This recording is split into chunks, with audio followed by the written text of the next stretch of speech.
Eu construí um SaaS inteiro com IA, utilizando Copilot, utilizando Cloud, até usei o Windsurf em alguns pedaços dele. E aí ele não funciona. Na hora de executar, simplesmente não roda. E eu tô aqui para falar um pouquinho sobre como que foi esse processo de desenvolvimento e quais que são os próximos passos a partir daqui. Então, eu estou criando um SaaS, um serviço que é para conectar músicos com contratantes de eventos. Então, você é um músico, você precisa tocar, ou você precisa de um músico para tocar, você vai se conectar com ele. Tipo um marketplace de músicos, né? Eu já validei a ideia aqui na cidade, só que vi que tem essa necessidade. Já pensei em algumas estratégias para quando eu tiver o SaaS funcionando, porque o produto precisa ser viável. E aí eu comecei o desenvolvimento dele, né? Com o objetivo de fazer um MVP. E eu tava sem tempo. Então a forma mais fácil de dar esse start, principalmente com a salto de IA que a gente tá, e com muitas notícias do Cloud 4.7, se eu não estou enganado, estarem muito em alta, o poder dele, e eu concordo que é muito bom. Eu resolvi dar esse start usando um agente de IA. E aí a minha meta era o que, que eu posso fazer para ter o mínimo de trabalho nesse momento. Então eu não ia revisar código, não ia testar profundamente, não ia validar.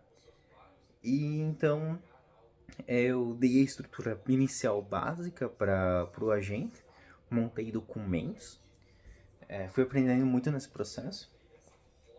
E uma coisa que eu entendi muito bem é que se você mantém uma única conversa e interação, ela acaba ficando lenta com o tempo.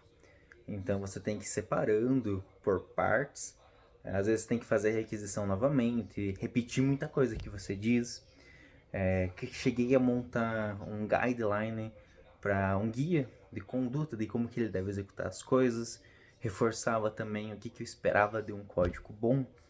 Então a, o agente conseguiu fazer o front, o back-end, com o que eu considero um código de qualidade, que seria utilizando boas práticas de desenvolvimento. Depois eu fui refinando ele também. A gente foi fazia uma coisa, eu pedia lá para ele testar aquilo também. E o que, que eu tirei de aprendizado desse processo, né? Ela é muito boa em escrever código rápido, se você for específico. Então, muitas vezes eu pedi alguma coisa específica. Eu também peguei a técnica, a ideia de pedir para ela montar um documento de planejamento e de ações passo a passo para executar. Em alguns momentos eu ia pedindo para ser executado e implementado cada item e buildando os dois projetos para ver se tinha algum erro de compilação, de build. E aí ia pedindo para ela corrigir.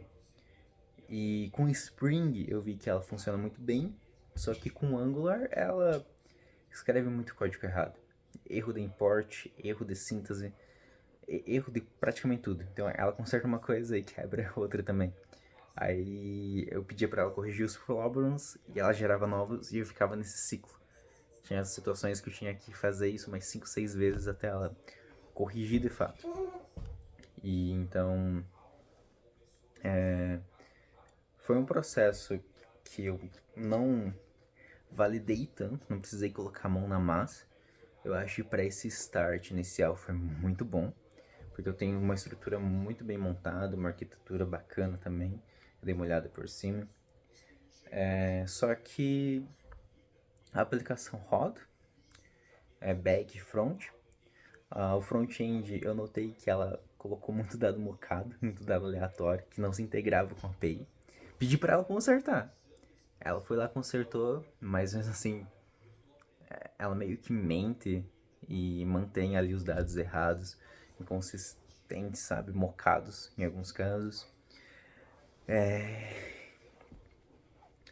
E aí a aplicação sobe, o login aparentemente funciona, As páginas, algumas não executam ações, mas tem as páginas ali, tem o fluxo como eu pedi.